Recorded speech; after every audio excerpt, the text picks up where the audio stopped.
Εδώ είμαστε λοιπόν και πάλι και από τους αγρότες πάμε σε άλλες κινητοποιήσεις που έχουμε τις τελευταίες ημέρες μετά την ανακοίνωση του περιβόητου πλέον σχεδίου Αθηνά και τις μεγάλες αντιδράσεις που προκλήθηκαν και στο ΤΕΙ της Λάρισσας, γιατί έχουμε αντιδράσεις σε όλη τη χώρα, σε πολλά εκπαιδευτικά ιδρύματα.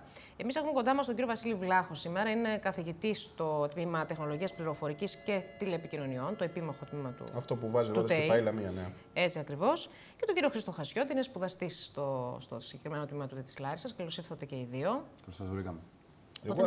Ναι, θέλω να θέσω δύο ερωτήματα, ένα στον καθέναν. Γιατί αυτές τις μέρες πραγματικά με έχει προβληματίσει πάρα πολύ αυτή η ιστορία. Το πρώτο έχει να κάνει με το ίδιο το τμήμα και το δεύτερο έχει να κάνει με τον ίδιο το φοιτητή. Καταρχάς, το φοιτητή, είσαι Λαρισαίος? Είμαι από τα Τρίκαλα. Είσαι από τα Τρίκαλα. Άρα, αμέσως καταλαβαίνουμε πόσο δύσκολη είναι η μετακίνηση στη Λαμία. Στη Λαμία, ίσως να χρειαστεί να νοικιάσεις και σπίτι. Το πρώτο. Θα χρειαστεί, ναι, γιατί είναι μακριά από την πόλη. Μετά θα εξετάσουμε αν μπορεί να τον φιλοξενήσει η περιοχή των Ισλαμίας. Αυτό είναι άλλη ιστορία. Μπαίνει ένα κοινωνικό κριτήριο. Τώρα πάω στο θέμα, μια ερώτηση σύντομη και στον καθηγητή.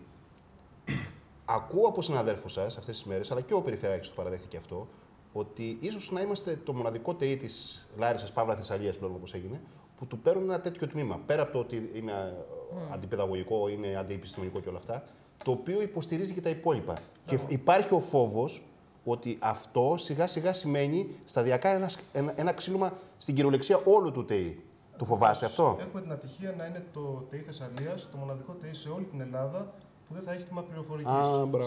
Κατάλαβες που πάει το. Η πληροφορική είναι πολλαπλασιαστής για όλες τις άλλες Γιατί εδάσεις. μένω στην δήλωση του κυρίου Αρβανιτόπουλου ότι αυτό είναι το πρώτο σχέδιο Αθηνά. Θα υπάρξει και δεύτερο, δηλαδή θα υπάρχει και άλλο μαχαίρι. Ναι, είναι η αρχή τώρα. Οπότε σου λέει, αφού δεν έχουμε τμήμα πληροφορικής αυτοί και δεν μπορούν να μικροοργανωθούν και δεν μπορούν να υποστηρίξουν τις υπηρεσίες τους, θα το τελειώνουμε σε βάθος χρόνου. Όλο το ΤΕΙ, όχι μόνο το συγκεκριμένο τμήμα. Τι σημαίνει το να μην έχετε ένα τέτοιο τμήμα, ένα Πληροφορική και ΤΕΙ? επικοινωνίες, γενικότερα όπως έχετε δει, δρούν ως πολλαπλασιαστής σε όλες τις υπόλοιπες δράσεις που ασχολείται και το ΤΕΙ, αλλά γενικότερα σε ερευνητικά προγράμματα, σε μηχανοργάνωση, οτιδήποτε άλλο. Συνεπώς, είναι πάρα πολύ βασικό για κάθε ΤΕΙ να έχει ένα τέτοιο τμήμα.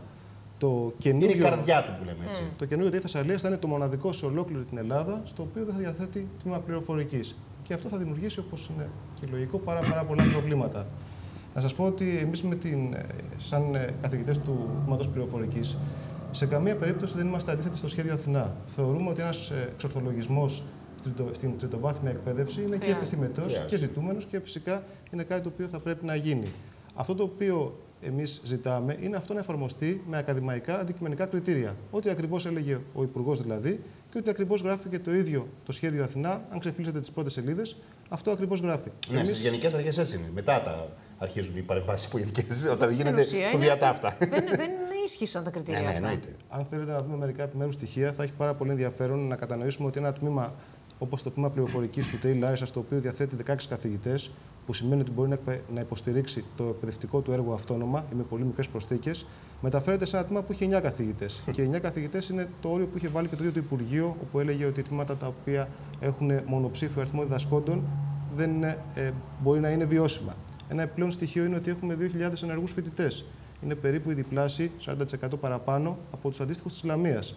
Και βέβαια εντός των ημερών παραλαμβάνουμε ένα καινούριο κτίριο το οποίο στοιχίζει περίπου 1 εκατομμύριο. Αυτό που το πας το κτίριο. Και τέλος, μια και μιλάμε για ακαδημαϊκά κριτήρια, να σας πω ότι και η βάση αγωγής του τμήματος πληροφορικής είναι σταθερά πάνω από το 10, κάτι το οποίο δεν συμβαίνει αντίστοιχα αλλού. Που σημαίνει ότι είναι και η σχολή υψηλής προτίμησης. Προφανέστατα, διότι πείθει τους σπουδαστές, τους υποψήφιους σπουδαστές, ότι το αντικείμενο αυτό έχει νόημα να το κυνηγήσουν. Τώρα, αυτά είναι τα κριτήρια τα ακαδημαϊκά και καλά κάνει τα βάζει ο κ. Βλάχος.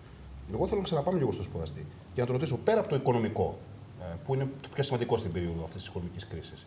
Αν κατάλαβα καλά, εάν πάτε στη Λαμία, που τα πευκόμαστε όλοι και μακάρι να ευωδώσουν όλες αυτές τις προσπάθειες, να πω ότι αύριο έχει και μια συνάντηση όλοι οι φορείς και το ΤΕΙ και οι πρόσωποι του ΤΕΙ, αλλά και περιφερειάρχες και βουλευτές, μήπως και αλλάξουμε την γνώμη του κ. Αρβανιτόπουλου και μακάρι να ευωδοθεί.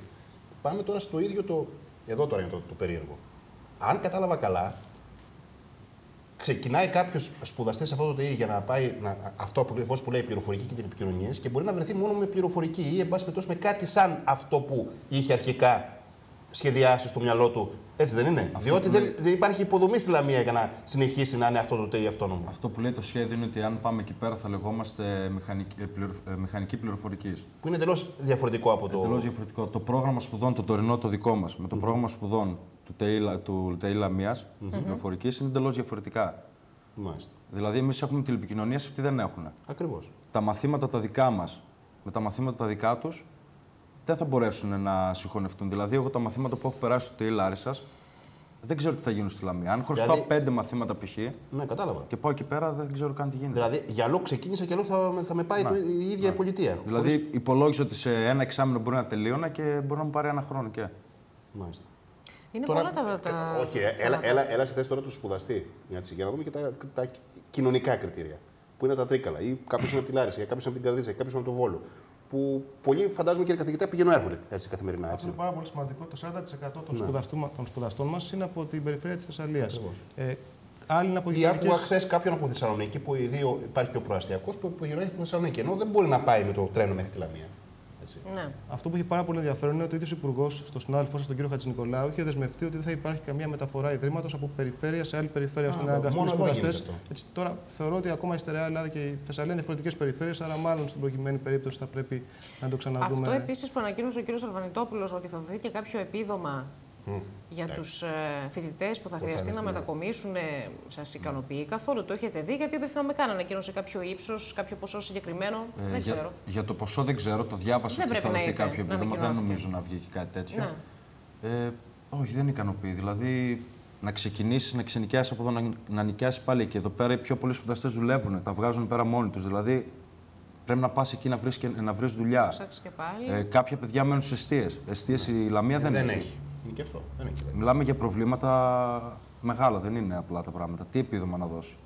Τώρα οι αλλαγές για εσάς είναι πάρα πολλές. Περιέγραψα εσύ νωρίτερα. Αλλά εγώ νομίζω ότι στην παρούσα φάση το οικονομικό για τους σπουδαστές και τις οικογένειές τους, δυστυχώς, τώρα εδώ που βρισκόμαστε, είναι το πιο σημαντικό. Εποχή, ναι, βέβαια. Έτσι δεν είναι?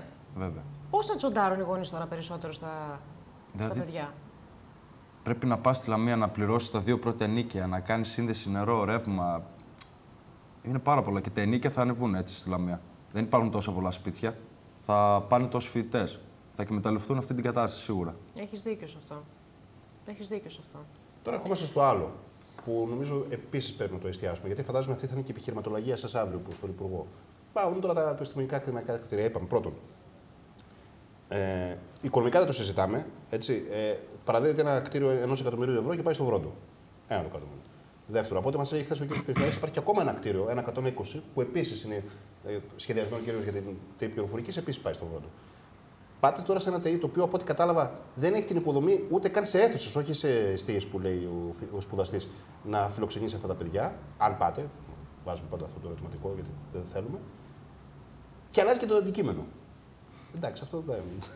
Εδώ σταματάει η λογική. Εμείς δεν έχουμε απολύτως τίποτα να μοιράσουμε με κανένα συνάδελφο, τους θεωρούμε εξαιρετικούς και τα άλλα ιδρύματα και της Λαμίας και όλα. Αλλά αυτό το οποίο θεωρούμε ότι είναι αδιανόητο με κάθε κοινή λογική ένα ίδρυμα πολύ μεγάλο να συγχωνευτεί με ένα άλλο πολύ μικρότερο. Δεν υπάρχουν υποδομές, δεν υπάρχουν συνθήκες. Και δημιουργούνται και άλλα προβλήματα τα οποία δεν ξέρω αν τα έχουν σκεφτεί στο Υπουργείο. Για παράδειγμα, το τμήμα πληροφορικής έχει ένα μεταπτυχιακό με ένα αγγλικό πανεπιστήμιο, με ένα εξαίρετο αγγλικό πανεπιστήμιο, το οποίο για να το πάρουμε περάσαμε από διαδικασίες πιστοποίησης. Δεν μπορούμε τώρα να του στείλουμε και να του πούμε ότι θα στέλνετε τα γράμματα σας στη Λαμία. Δεν λειτουργεί έτσι το σύστημα. Έχουμε συνεργασίες με επιστημονικούς οργανισμούς. Έχουμε τη χαρά το τμήμα μας να είναι από τα λίγα τμήματα τα οποία συνεργάζεται πάρα πολύ στενά με τη Microsoft και διοργανώνουμε πάρα πολύ συχνά.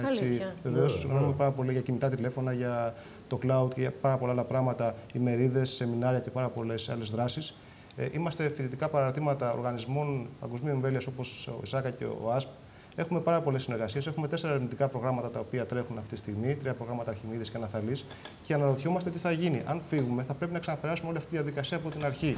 Και όπως ξέρετε, μόλις τώρα ολοκληρώσαμε κάποιες διαδικασίες, δεν είναι και το καλύτερο δείγμα σοβαρότητας. Μόλις ολοκληρώνεις μια διαδικασία, να τους ζητάς πάλι από την αρχή να σε ξαναπιστοποιήσουν. Δημιουργούνται πάρα πολλά προβλήματα. Δηλαδή και από ακαδημαϊκής φύσεως, το τι ακριβώς δυσκολίες υπάρχουν, νομίζω ότι είναι αυτονόητες. Και εσείς ως εκπαιδευτικοί θα κληθείτε να μετακομίσετε στη Λαμία? Ναι, προφανώς. Και οι 16. Ναι, προφανώς. Οι οποίοι 16 είστε μόνο στο συγκεκριμένο τμήμα εδώ στο ΤΕΙ της Λάρισσας. 16 άτομα προσωπικό έχει το τμήμα του πληροφορικής, το οποίο το επιτρέπει, που είναι το βασικό, να μπορούμε να το λειτουργούμε αυτόνομα και να μπορούμε να το ενώ δεν απασχολείστε σε κάποιο άλλο τμήμα στο ΤΕΙ, οι 16, είστε στο συγκεκριμένο τμήμα πληροφορικής. Συνεπώς δημιουργούνται πάρα πολλά προβλήματα και δυσκολίες, για τις οποίες δεν έχουμε καμία απολύτως εικόνα αν και πώς θα μπορούσαν να αντιμετωπιστούν. Παραλαμβάνω και πάλι ότι τα αντικειμενικά κριτήρια, αν ισχύσουν, θα δώσουν λύσεις σε πάρα πολλά προβλήματα. Δεν μιλάμε για τη συγχώνευση ενός μικρού τμήματος με 3 καθηγητές, για παράδειγμα, που θα έρθει σε ένα τμήμα σαν το δικό μας, που εύκολα θα μπορέσουν να βρεθούν όλες οι λύσεις αν υπάρξουν προβλήματα. Μιλάμε για ένα τμήμα διπλάσιο που προσπαθεί να πάει ένα χωρίς που δεν γίνεται αυτό το πράγμα. Χρήστο, υπάρχουν συμφοιτητές που σκέφτονται ακόμη και να σταματήσουν τις σπουδές τους? Οι ίδιοι οι οικογένειές τους λόγω της. Αν ισχύσει αυτό. Το μεγαλύτερο ποσοστό λέει ότι δεν θα μπορέσει να ακολουθήσει τη Λαμία. Αυτό το βλέπουμε. Υπάρχει πρόβλημα παντού. Δηλαδή, οι πιο πολλοί σπουδαστές είναι από τη Θεσσαλία. Ακριβώς. Η κύρια δουλειά της Θεσσαλίας είναι οι αγρότες. Τους αγρότες βλέπουμε τώρα στον δρόμο. Δηλαδή, δεν νομίζω να μπορέσουμε να ακολουθήσουμε όλοι. Πάρα πολύ μικρό ποσοστό θα ακολουθήσει. Και έτσι θα παρατήσουμε τις σπουδές μας. Τα χρόνια που λειτουργούμε έχουμε δεχθεί περίπου 600 μεταγραφές από τα περισσότερα ΛΑΤΕΙ. Ακριβώς και από τη Λαμία και από αλλού. Και αυτό αποδεικνύει ότι είναι ψηλά στις προτιμήσεις στο συγκεκριμένο τμήμα. Μας κάνει εντύπωση όταν βλέπουμε να διατηρούνται άλλα τμήματα με 3 άτομα προσωπικό και να μεταφέρεται ένα με 16. Δεν μπορούμε σε καμία περίπτωση. Ακριβώς. Δηλαδή, να κατανοήσουμε τι συμβαίνει και γι' αυτό πιστεύουμε ότι αν εφαρμοστούν πλήρως τα ακαδημαϊκά κριτήρια τα οποία το ίδιο το σχέδιο τα Αθηνά προτάσει, θα δοθούν οι λύσεις σε όλα τα προβλήματα που έχουν ανακύψει. Εγώ θέλω, κλείνοντας, επειδή είμαστε εντός των τυχών και μπορούμε να τα συζητάμε λίγο πιο άνετα, προφανέστατα αυτά δεν θα τα πούμε στην Αθήνα και στο Υπουργείο, να κάνω μια παρατήρηση εδώ, γιατί το συζήτησα και με αρκετούς συναδέλφους σας.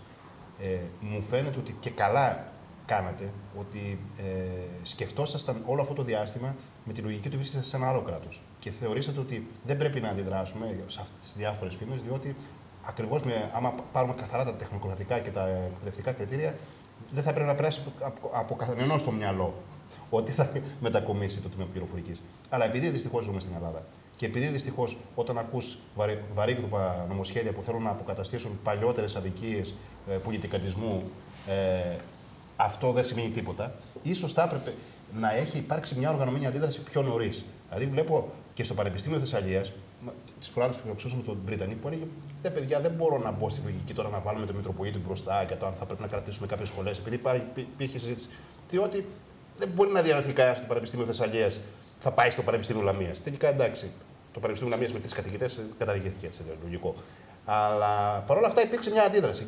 Θεωρώ ότι και εδώ, δυστυχώς, έπρεπε να αντιδράσουμε με αυτή την λογική, την εντελώς παρελθοντολογική λογική, έτσι από το παρελθόν που έρχεται, αλλά είμαστε στην Ελλάδα. Δηλαδή έπρεπε από πριν να έχουν καταλάβει ότι εάν σκεφτούν να αγγίξουν ένα από τα νευραλγικά τμήματα του ΤΕΙ Λάρισσας, ότι θα βρουν πολύ μεγάλη αντίδραση. Έχετε δίκιο, μάλλον πρέπει να κάνουμε την αυτοκριτική. Δηλαδή, εσείς πήγατε καθαρά με επιστημονικά κριτήρια και καλά κάνατε. Λέτε, ρε παιδιά, εντάξει, εδώ να συζητήσουμε σαν καθηγητές. Δεν το συζητάμε καν. Πού να περάσει το μυαλό κάποιου ότι το ΤΕΙ πληροφορικής με τέτοια απήχηση, με τέτοια προγράμματα, με τέτοιο επίπεδο βάσης, με τέτοια. Όλα συνέτρεχαν στο να μην σκεφτεί κανένας. Εμείς κοιτάξαμε να κάνουμε το ΤΕΙ και το τμήμα λίγο καλύτερα. Έτσι, να προσπαθήσουμε να δουλέψουμε και να έχουμε καλύτερα αποτελέσματα, γιατί πιστεύαμε ότι με αυτά θα κρυθούμε. Τελικά αυτό δεν ξέρω και με τι όρεξη μπορεί από το 0 να ξαναρχίσει. Όταν βλέπει ότι κάνει μια δουλειά για 10 χρόνια, έρχονται τα αποτελέσματα τα οποία επιζητούσαμε και ξαφνικά τώρα που αρχίζουμε και όλες οι συνθήκες είναι με το μέρος μας, ξαφνικά μας λένε ότι ναι, αλλά πρέπει να μετακομίσετε. Δεν ξέρω, ίσως εκεί πέρα θα πρέπει να κάνουμε αυτή τη κριτική μας. Πολύ φοβάμαι ότι. Δεν θέλω να γίνω μάτι κακό, ότι εάν υπάρξει μια αρνητική απάντηση από το Υπουργείο, δεν θα είναι στη λογική ότι δεν έχετε δίκιο και ότι πραγματικά έτσι με διαπιστημονικά κριτήρια. Αλλά επειδή θα υπάρξουν αντιδράσεις και το βλέπω, είδα χθες και σε μια εκπομπή στο Ράδιο Ρεβίλα που υπάρχει μια αντίδραση από το Ιόνιο Πανεπιστήμιο κλπ. Λογικό είναι. Κάθε ένας που του ανατρέπει την καθημερινότητά του και σπουδαστής και καθηγητής θα αντιδράσει. Ότι θα ενταχθείτε μέσα σε ένα πλαίσιο γενικότερων αντιδράσεων που θα είναι πολιτικό-οικονομικό-κοινωνικά κριτήρια και όχι επιστημονικά. Και εκεί φοβάμαι πού θα καταλήξει η υπόθεση. Και εμείς ανησυχούμε, προσπαθούμε όμως να ευαισθητοποιήσουμε τον κόσμο και πραγματικά ζητάμε οποιοδήποτε μπορεί να μας πει ποια είναι τα κριτήρια τα οποία οδηγούν το τμήμα πληροφορικής στη Λαμία. Αν μας τα ανακοινώσει κάποιος, μας παρουσιάσει κάποια στοιχεία, κάποια μελέτη, οτιδήποτε άλλο που να συνηγορούν προς αυτή την κατεύθυνση, είμαστε έτοιμοι να το συζητήσουμε. Τώρα από εδώ και στο εξής που ανακοινώθηκε το πάτε καλά. Δηλαδή, πολύ σωστά πήγατε στους φορείς, τους βάλατε μπροστά. Πολύ σωστά πήγατε και στους αγρότες ακόμα που κινητοποιούνται, να τους δείξετε και να υπάρξει μια ελληνική μια συμπαράσταση. Δηλαδή, να αρχίσει ο κόσμος πλέον να αντιδράσει ο ίδιος, να πάρει την τύχη στα χέρια του. Γιατί πρόκειται για ένα ΤΕΙ που αφορά όλη τη Θεσσαλία, έτσι. Δεν το συζητάμε. Και να το μάθει τοπική κοινωνία, έτσι. Ακριβώς. Ναι. Αυτό τώρα από εδώ και στο εξής το πάμε σωστά. Αλλά δεν ξέρω και στους πολιτικούς της Θεσσαλίας να πάτε. Ναι, μα οι το θέμα είναι ότι αύριο. εκεί είναι το ζήτημα πλέον μόνο ότι δεν υπάρχουν ούτε ακαδημαϊκά κριτήρια ούτε κοινωνικά. Που καλό θα ήταν. Αν δεν είναι και κοινωνικά, εντάξει, το καταλάβαινε οικονομικά. Ήρθε η ώρα να μην μιλάμε θα μιλάμε με γονείς, δεν μιλάμε στρόγγυλα.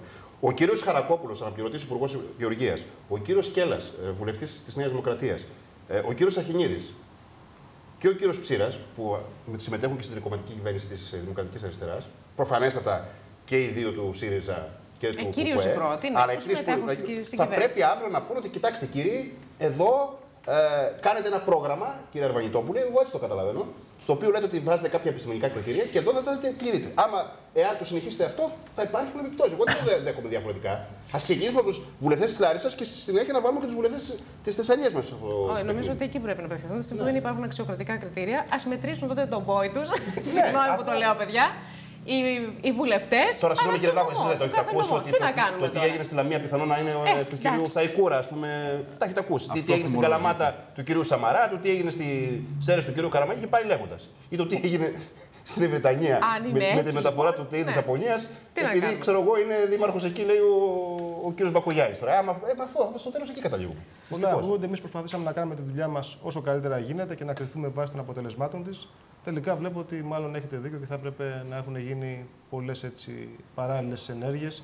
Εμείς φανταστήκαμε και πιστέψαμε αυτό που λέγεται το σχέδιο Αθηνά, ότι θα γίνει εξορθολογισμός, ακαδημαϊκά κριτήρια, ισχυρές ακαδημαϊκές μονάδες, ώστε να υπάρχουν και τα ανάλογα αποτελέσματα. Και αυτό ζητάμε ακόμα. Αυτό ζητάμε. Περιμένουμε λοιπόν τα αποτελέσματα των επαφών τώρα που θα έχετε τις επόμενες ημέρες. Ευχαριστούμε πολύ για τους δύο. Ευχαριστούμε. Όλα να πάνε καλά. Έτσι, και ό,τι χρειαστείτε από εδώ και στο εξής. Σε αυτόν τον αγώνα είμαστε ταγμένοι ως μέσο ενημέρωσης, πραγματικά να βοηθήσουμε να αποτραπεί. Να είστε καλά, η βοήθεια σας είναι πολύτιμη. Να είστε καλά, ευχαριστούμε. Πάμε σε διαφημίσεις, επιστρέφουμε σε λίγο, αλλάζουμε κλάδο. Πάμε σε άλλους που διαμαρτύρονται.